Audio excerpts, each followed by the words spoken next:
ఉత్తరాయణ పుణ్యకాలంలో వచ్చే మాఘ పౌర్ణమి అత్యంత విశేషమైనది. ఈరోజు ఎవరైతే శివాభిషేకం చేసి ఆ అభిషేక జలాన్ని పితృదేవతలకు అర్పిస్తే అది వారి 7 తరాల పితృదేవతలను తరింపచేస్తుందని, చేసిన వారికి ముఖ్యంగా పితృరుణ విముక్తి లభించి వారి వంశాభివృద్ధి జరుగుతుందని శివపురాణములోని కోటిరుద్ర సంహిత చెబుతుంది.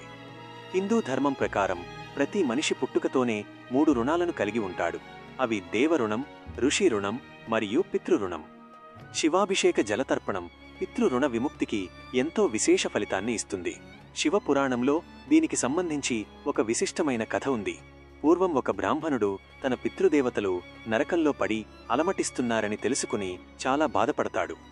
అతను నారద మహర్షిని ఆశ్రయించి మార్గం అడగగా నారదుడు మాఘ పౌర్ణమి నాడు శివలింగాన్ని అభిషేకించి ఆ జలాన్ని పితృదేవతలకు అర్పించు అని చెబుతాడు. అప్పుడు ఆ బ్రాహ్మణుడు నారద మహర్షి చెప్పినట్లు మాఘ పౌర్ణమి రోజున భక్తితో శివలింగానికి అభిషేకం చేస్తాడు. అభిషేకం చేసిన తర్వాత శివలింగం నుండి జాలువారే అభిషేక తీర్థాన్ని తన దోసిట్లోకి తీసుకుని ఈ పుణ్యం నా పితృదేవతలకు చెందాలి అని సంకల్పం చెప్పుకుని తర్పణంగా వదులుతాడు.